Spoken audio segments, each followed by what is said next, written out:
Krysia Lenzo is here, Chief Republican strategist, watching alongside that video where clearly things got, as an understatement, but got out of hand, right? But many people, what you do gather from this is thousands are showing up. They have their own opinions about what's going on. Are these opinions based in fact? Not at all.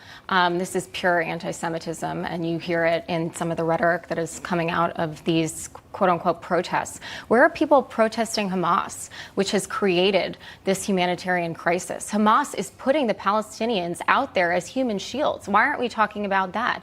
And it's no surprise they don't want the Newsmax cameras to record them, because their rhetoric is basically inciting violence. And this is unfortunately what we're seeing across the nation in our elite schools, even with our politicians, with the squad, who outright cannot condemn Hamas. It's really beyond compare, and I feel for the parents and those who are scared to even send their kids to schools in the Jewish community. I would be frightened as well. There's so much to dissect from Addison's reporting there. Yes. The comparison you saw between Adolf Hitler and Benjamin Netanyahu, unreal. Keeping in mind that it was the Nazis who wanted to kill the Jews. And yet we heard from those protesting there, those pro-Palestinian protesters, saying violence is justified.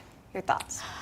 Again, it's just outstanding that these people are outstanding in the worst possible way, that they're able to say this. It just makes no sense. There's so much misinformation out there, and again, we have to turn to our leadership, which the current administration has not condemned Iran. They don't even say there's evidence that Iran is behind this, and we're also funding them in terms of oil production, and we have to follow the money. But ultimately, the narrative at this point in time is being hijacked by the radical left, by these institutions who are promoting extremism. I wanted to get your take, too, and keeping it stateside as well. There's an update here, and it's something we've talked about before in terms of Harvard, in terms of free speech, et cetera. There was a joint statement released by Harvard Palestinian solidarity groups, which said after October 7th attack that left more than 1,400 Israelis killed, the apartheid regime is the only one to blame. Israeli violence has structured every aspect of Palestinian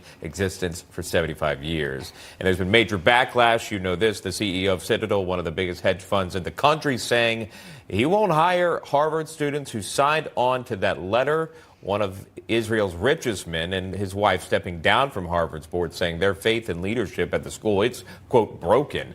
And the Wexner Foundation has cut ties with Harvard. Billionaire Leslie Wexner has built a retailing giant that includes Victoria's Secret, Bath and Body Works, and several other companies that you would be familiar with here. But again, back to that point of those organizations in Harvard seemingly, again, blaming Israel for what has happened to Israelis.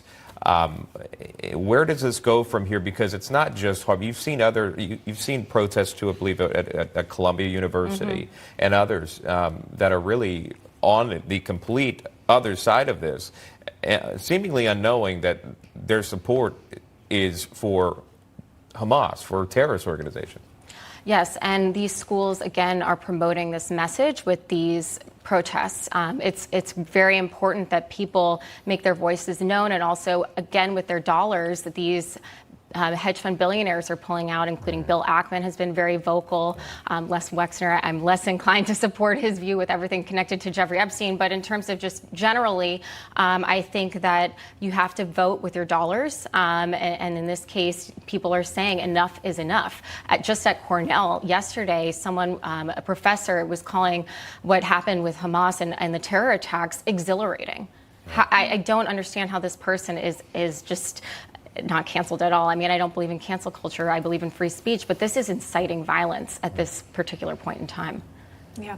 And again, decisions could have consequences. It's not saying that these folks are blacklisted from ever getting a job in the future. It's just it won't be with these specific hedge funds that clearly, the people who are signing the paychecks say, I don't agree with what you're saying here. It's so wrong. Well, also, if you're going to put your name, or if you're going to be supporting a mission, you should list your name on it. You should have enough faith that if you truly support this movement, then put your name out there. Stand behind it. They don't want to, and even the folks at Harvard, the leader who wrote the main letter, she didn't even understand what she was signing her name to. Right. Krysia Lenzo joining us. We're going to check back in with you just a bit. Krysia, thank you.